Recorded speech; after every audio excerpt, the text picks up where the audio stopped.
Hola, ¿qué tal? ¿Cómo está? Bienvenido. Esto es Universo Deportivo. Como siempre, lo invitamos a compartir media hora todo deporte, con análisis, información, los temas del día. Y parece mentira, porque todavía no terminamos de hacer el cierre de los Juegos Olímpicos de Tokio 2020, que se han desarrollado en 2021. No terminamos de digerir todo lo bueno que pasó en los Juegos Olímpicos, de analizar también la actuación argentina, que ya tenemos que hablar de Messi. Mientras pensamos en cómo va a ser la continuidad del deporte de la Argentina, el atletismo, la natación, la gimnasia, los deportes madre, mientras disfrutamos las victorias del rugby o del hockey, tenemos que hablar de Messi. Porque ha sido impresionante el recibimiento que le dio París, toda la ciudad, a una estrella del fútbol, a un jugador que es el mejor del mundo en estos años, que está entre los mejores de la historia y que indudablemente ha causado una sensación que se refleja en los países latinos. Como pasó con Maradona, cuando llegó a Nápoles, después de 2 años en Barcelona, llegaba una figura realmente estelar y fue conmovedor el recibimiento que le dieron los italianos, sobre todo los del sur, los napolitanos. En este caso tenemos que decir lo mismo, que ha sido extraordinario lo que sucedió en París por recibir a Leo Messi, por darle tanto cariño y sobre todo tanta expectativa. Es un equipo Paris Saint-Germain que es joven comparado con los equipos centenarios que dominan Europa y también el fútbol argentino, por tomar los ejemplos más conocidos. Y sin embargo, hay una expectativa muy grande con este equipo que desea desde hace muchos años ganar la Champions League y creen que con Neymar, con Messi, con Di María en el equipo lo pueden conseguir. Pero realmente lo que nos queda es el calor y el color humano que le dieron a Messi, que me parece que es una muestra de cariño que todavía lo debe sorprender a él, que es el hombre quizás más famoso del mundo en estos tiempos y sin embargo todavía puede tener capacidad de asombro para vivir estas experiencias. No terminamos de hablar de los Juegos Olímpicos, que tenemos que hablar de Messi. Hoy aquí en Universo Deportivo además vamos a hablar de boxeo. Va a estar Carlos Irusta para analizar la actualidad del boxeo argentino y todo el panorama internacional.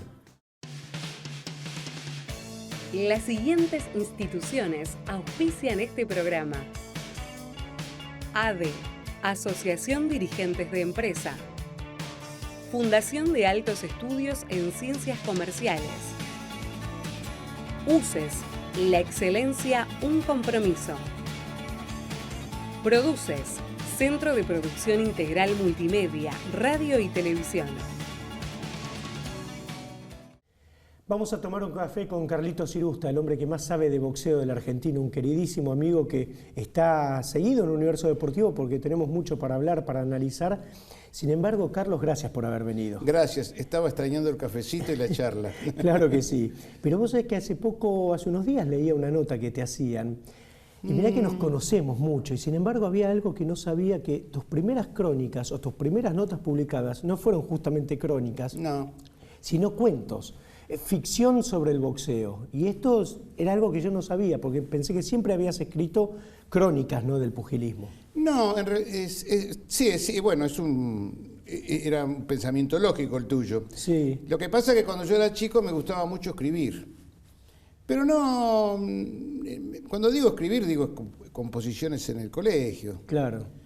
Pero es cierto también que el motor o el disparador, como se dice ahora, de mi inserción dentro de lo que era el periodismo, yo era muy chico, tenía 15 años, fue escribir un cuento que me lo publicó el director de una revista, Knockout Mundial, que lo hizo porque, como hacía yo cuando tenía la revista, Sí. uno le abre la puerta a los que quieren Empezar y demás. Sí, sí. Y ahí quedó, porque me interesó el tema y después de la revista era semanal, escribí 3, 4, 5 cuentos, después se me acabó la inspiración y ahí empecé a hacer reportajes a periodistas, a técnicos. Lo que sí fue eso para mí, y esto yo a veces lo he dicho cuando me ha tocado dar clases, yo no soy docente, en realidad hago lo que puedo, es la gimnasia de escribir seguido. Sí. En ese tiempo la revista era semanal, yo tenía que escribir una nota por semana, con una métrica específica Sí. y con un plazo específico. Y eso en periodismo escrito es muy valioso. Hoy ya los tiempos han cambiado un poco porque con internet y con las páginas de las plataformas digitales no hay un tiempo de cierre muy estricto, ni tampoco una extensión muy estricta. Lo cierto es que empezaste a hacerle notas a los entrenadores, Sí. y algo que decías en ese reportaje, y que, bueno, y que yo ya sí conozco por haber conversado mucho contigo, es que tu papá, que fue un entrenador destacado del boxeo argentino, de alguna manera también te dio esa pauta. Empecé a hablar con los entrenadores porque además vas a conocer los secretos de una pelea, ¿no? Los secretos del combate, el plan, la estrategia, la táctica que se usa en cada una de las peleas. No es salir a golpearse nada más.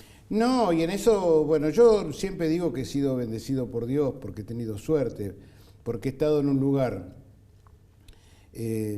no elegido. Yo nací en una familia de boxeo, Sí. y además me gustaba ese ambiente, porque yo tengo 3 hijos y ninguno se volvió loco por el boxeo Sí. o por el periodismo. Sí. Entonces, la gran ventaja que tuve, la suerte tremenda, es que mi papá trabajaba en el Luna Park, entonces yo me codiaba con todos los técnicos y no solamente hablaba con ellos, veía los entrenamientos. Sí. Entonces era un curso acelerado de boxeo, porque sabías cómo trabajaba cada uno, escuchabas las instrucciones en el rincón durante el round de guantes, Sí. o en el descanso, cómo corregían a un boxeador, cómo se hace esto, y esa fue una enseñanza realmente invalorable, invalorable. Si lo llevamos al presente, una de las últimas peleas que comentaste, que fue por supuesto la más vista por el público argentino, que fue la de Brian Castaño con Charlo, seguramente también trazaste la mirada de los entrenadores, ¿no? Claro. ¿Qué le dirías a Charlo y qué le dirías Sí. a Brian?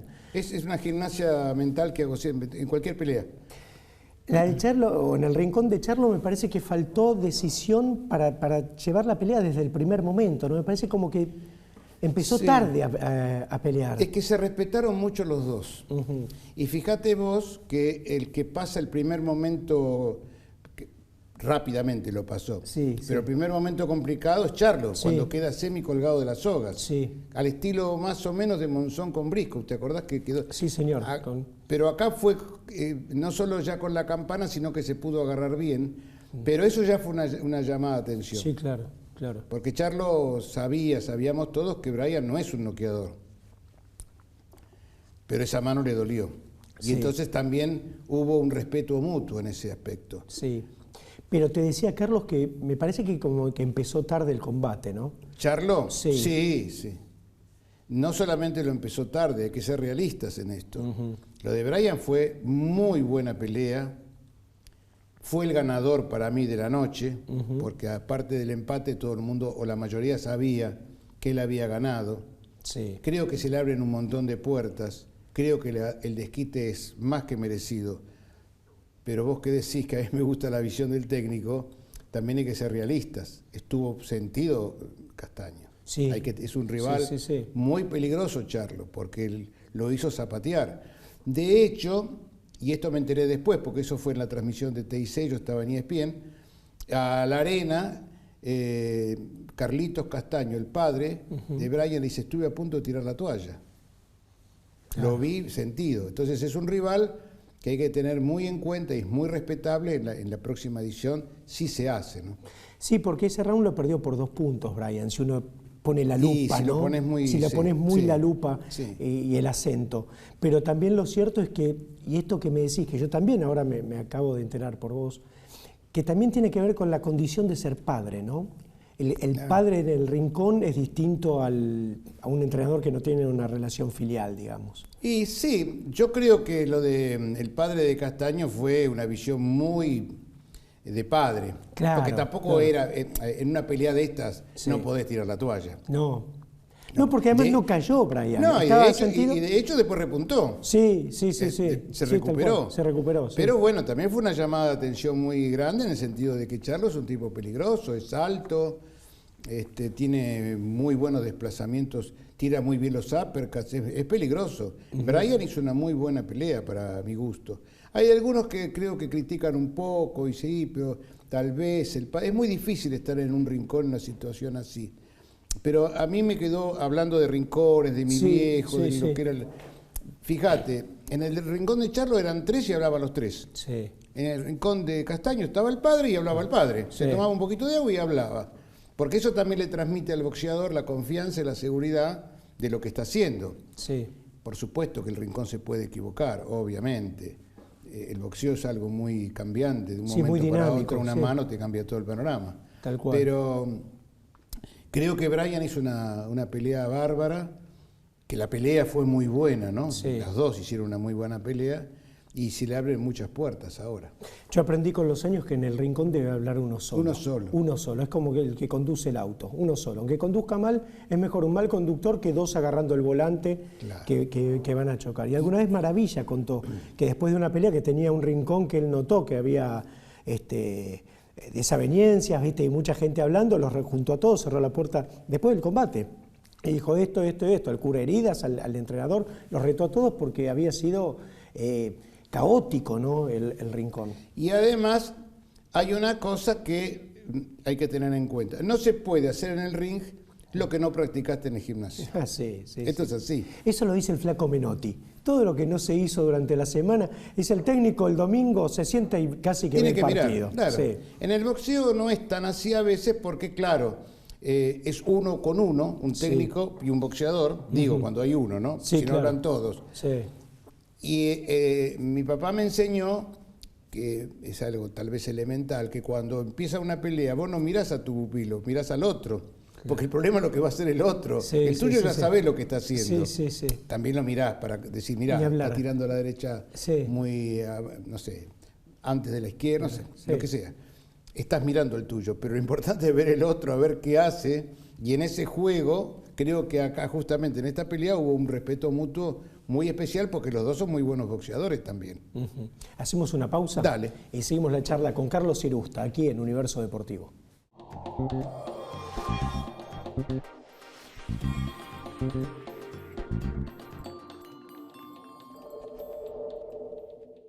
Posgrados UCES. Diplomatura en Marketing de Alimentos y Bebidas. Gerenciamiento Comercial y Ventas. Marketing Digital y Community Management. Y Líder Ágile. UCES. La excelencia, un compromiso. Ediciones WH. Obras y novelas contemporáneas. Edición y comercialización integral. Consultas a nardoseditorial@gmail.com. Un puñado de murmullos. Historias de pugilistas y soñadores. Un libro que bucea por la vida de tantos boxeadores que persiguen sus sueños detrás de un puñado de murmullos. Pedidos a universodeportivo@hotmail.com.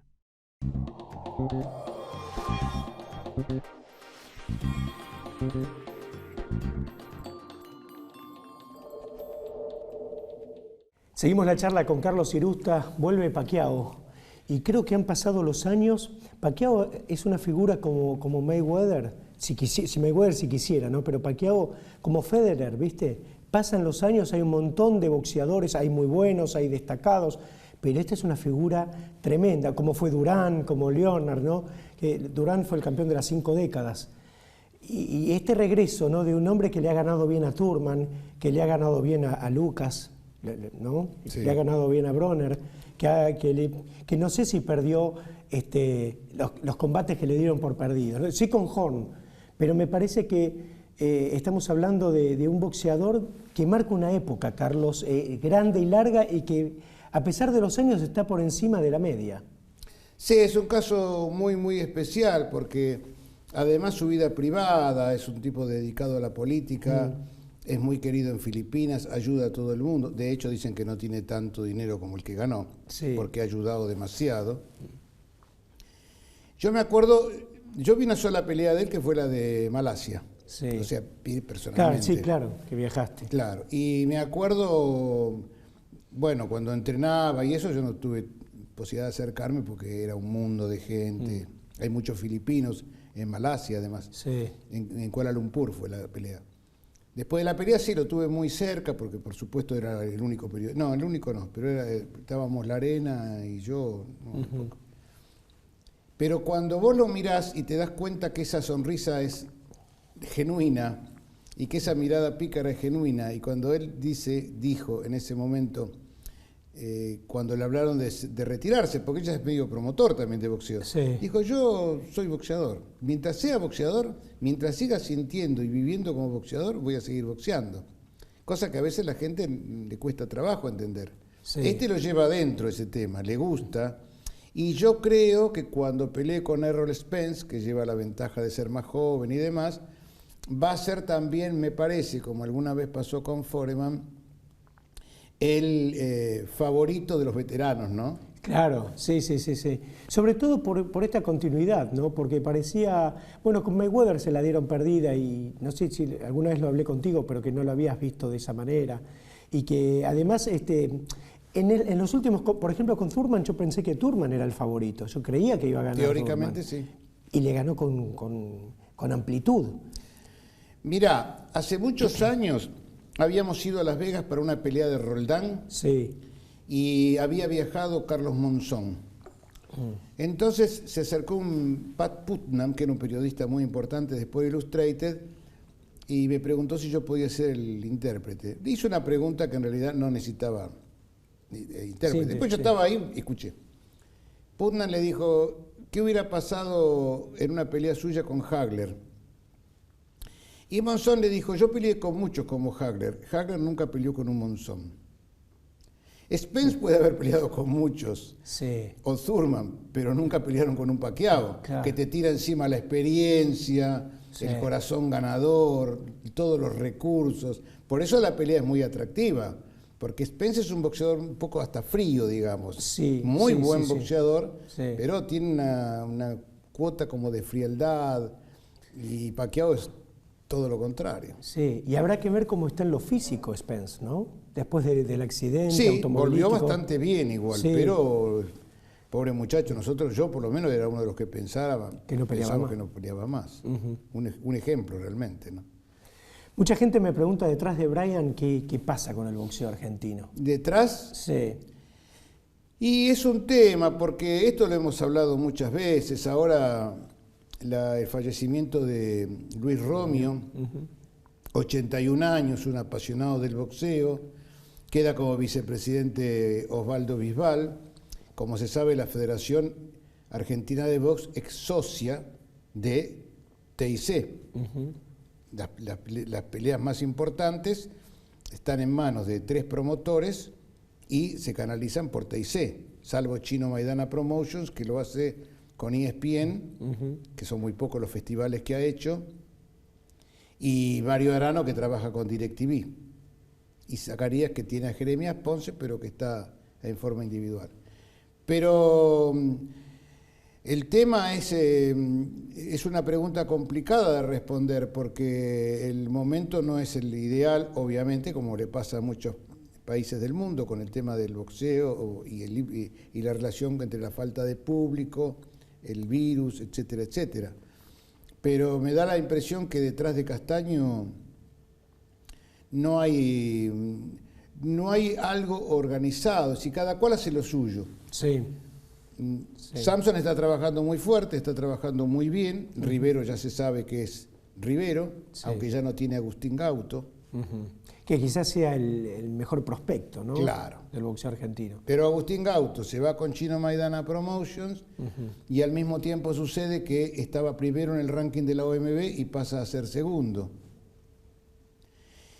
Fabián TNT Maidana se va de Sebastián Contursi, que es el que maneja a Bryan, sí, se va con Chino Maidana Promotions y de pronto aparece en Los Ángeles y logra una pelea de campeonato del mundo con Jordanis Ugas, gracias a Sebastián Contursi. O sea, sí, que hay muchos caminos de ida y vuelta en un camino que son paralelos, porque todos los que yo te he nombrado, sí, no coinciden nunca en ningún punto, no, excepto en el enfrentamiento. Tal cual. Han coincidido quizás en el origen, ¿no? Porque el chino creo que sus mejores, por lo menos sus mejores posibilidades, iba a decir sus mejores años, pero las mejores posibilidades profesionales las tuvo con Contursi. Sí, que ahora dice que le falta plata, que sí, una serie de acusaciones que lamentablemente, digo para él, ¿no? Sí. No han sido comprobadas ni demostradas. Pero bueno, son... Una pena porque era una relación desde el punto de vista, sobre todo deportivo, que es el que a nosotros nos ocupa siempre, exitosa. Sí, yo lo que voy a decir es políticamente incorrecto. Es muy incorrecto y seguramente no tiene nada de acariciar la espalda a nadie, pero el boxeador generalmente se queja cuando ya no boxea más. Claro. Se queja que lo robaron, que no le dieron la... Pero en el momento no hay, salvo en algún momento Julio César Vázquez, que después se quejó, que cuando tuvo que ir a pelear con Pernell Whitaker, por ejemplo, en Atlantic City, yo estaba, le ofrecieron, le dijeron, bueno, tenés que cobrar tanto por la deducción de impuestos. Dijo, no, ustedes me prometieron $500.000 y si no me los pagan, no peleo. Y los promotores pusieron los Dúa por un lado y Rivero por el otro y le dieron lo que él había pactado. Generalmente no pasa eso, entonces es triste la situación porque siempre viene la queja a posteriori. Sí, sí, tal cual. Y digo, sería más fácil decir, no, los boxeadores, pobres, los roban. Sí, los boxeadores también son artífices de su destino, como sos vos o como soy yo. Generalmente el boxeador se rodea de los amigos que le dicen que está todo bien, que le dicen, no te compres un departamento, comprate un auto, comprate pero tiene que ser bien grande. Sí.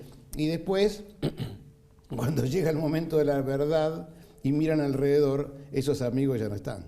Claro. Eso también pasa. Los amigos del campeón. Una vez yo había ido a ver un festival de boxeo, un festival de esos barriales, ¿viste? Sí, Profesionales. sí, sí. Y entonces había un pibe que peleó, que hizo una muy buena pelea y perdió. Y no sé por qué razón habíamos saludado antes. Entonces dije, voy a saludarlo. Claro. Perdió, lo voy a saludar. Estaba duchándose solo. Entonces digo, bueno, hiciste una buena pelea. Y me miró y me dijo, ¿sabe que me vino muy bien? Sí, dice, porque cuando llegamos al estadio tenía 20 amigos, me dejaron solo lo que perdí. Y es así, desgraciadamente. Es así. Desgraciadamente. Bueno, tu cuento, tu primera nota, tu nota de ficción sobre el boxeo, trata sobre un hombre que había perdido y que lo viste tan abatido y tan dolorido y tan apesadumbrado, porque la derrota no es solamente el golpe físico, Claro. es la derrota deportiva, ¿viste? Es el camino que se te corta, es la frustración. Te dio tanta pena que escribiste un cuento que decía que él había ganado la pelea. Claro. Y te pusiste del lado del perdedor. Sí, siempre me he puesto, como dice el personaje de Humphrey Bogart en esa película tan grande que es Casablanca, siempre estuve en el lugar equivocado. Es verdad. A mí Mariano Carrera me dijo, cuando perdí en el Luna Park salí por una puertita del costado. Cuando llegaba era el más grande de los grandes. Y cuando terminé de bañarme y salí por una puertita, nadie me miró. Un día Maravilla estaba entrenando para la pelea con Murray. Y entonces una gestión de Samson permitió que entráramos 4 o 5 periodistas con condición de no hablar con él. Claro. Estaba en una suite extraordinaria ahí en el Sheraton más moderno. Sí. Hermoso lugar. Bueno, al final algo hablamos, pero él estaba entrenando. Y entonces, qué linda suite, ¿viste? Maravilla, ¿viste qué buena que está? Sí. Dice, mejor que gane el sábado, porque si no el domingo a la mañana dice, señor Martínez tiene que desalojar la habitación porque llegó un cliente. Y si gano me quedo, y es así. Seguro, esa es la vida del boxeador. Pero muchos boxeadores también caen, desgraciadamente, en esos engaños o esas falsedades porque no tienen un técnico que se los diga también. Claro. Pensar en el mañana, ahorrar, fíjate quién se acerca, por qué se acerca, porque a lo mejor tienen 20 años y de haber vivido como vivía Monzón en un rancho, de pronto pasan a ser figuras que todo el mundo, como dijo Koji, cuando salí de la Argentina para pelear con Oliva, era un negrito. Sí. Cuando volví era rubio y de ojos celestes. Tal cual. Está así. Y seguramente a tu papá y vos lo habrás visto. En el comienzo de la charla hablábamos de tu padre y de su capacidad como entrenador, porque me lo han dicho también entrenadores. Tomás a un chico de 14 años, de 12 años, lo formás, lo preparás, a los 20 años recién empieza a romper el cascarón para ser el gran pugilista que puede llegar a ser. Y ahí es donde a veces se marea, donde te lo sacan, donde te lo roban, entre comillas. Y porque tu trabajo entre los 12 y los 20 años, entre los 14 y los 20 años, fueron muchos años y muchos días de esfuerzo, de sacrificio, de aportar dinero, de sostenerlo y de enseñarle, ¿no? Y de prepararlo. Y todo eso se fuma con las primeras luces cuando se encandilan, ¿no? Y se van detrás de alguna zanahoria, de alguna promesa. Y de otros promotores también. Exactamente. Por eso está como una figura, justamente por lo que vos decís, el famoso derecho de formación. Claro. En el Luna Park, cuando estaba Tito Lecture, si un boxeador quería irse con otro manager, con otro entrenador, podía hacerlo. pero el entrenador nuevo, le pasó a mi papá, tenía que pagarle al anterior un porcentaje de la bolsa porque el otro había estado trabajando años y años. Claro. Desgraciadamente ahora no pasa así. Se lo llevan y se lo llevan. Y el boxeador en eso a veces es material muy permeable porque viene alguien y dice, ¿sabes cuánto ganaste vos en la pelea anterior? No, a vos te tenía que haber pagado tanto. Y a lo mejor no sé si es cierto, pero ya empieza, viste, a dudar. Sí, a ver fantasmas. Claro, y después, sí, no, pero entonces, bueno, no, pero acá hay tanto. Y después viene el arrepentimiento también. Gracias, Carlitos, fue un placer compartir el café con vos. Gracias, estaba muy rico el café. Carlos Irusta en Universo Deportivo, que sigue de esta manera. Las siguientes instituciones auspician este programa: ADE, Asociación Dirigentes de Empresa; Fundación de Altos Estudios en Ciencias Comerciales; UCES, la excelencia, un compromiso; Produces, Centro de Producción Integral Multimedia, Radio y Televisión. Muy bien, así llegamos al final de Universo Deportivo. Ojalá haya pasado un rato entretenido. Recuerde que en la próxima edición vamos a hablar de River Plate, del momento del equipo, seguramente el que le ha sacado una luz de ventaja al resto de los competidores, más allá de la tabla de posiciones, pero es el equipo que mejor juega y en esto coincidimos todos, o por lo menos la opinión mayoritaria del fútbol, de la cátedra del fútbol, está vinculada a esta idea de que River ha sido superior en los últimos años y vamos a desmenuzar un poco sus ideas de juego. Claro está que Independiente ha crecido, que hay equipos como Newell's que tienen expectativas, igual que Lanús, pero la idea va a ser desmenuzar a River. De eso vamos a hablar en la próxima edición de Universo Deportivo. Por su paciencia, por su atención, muchísimas gracias y hasta siempre.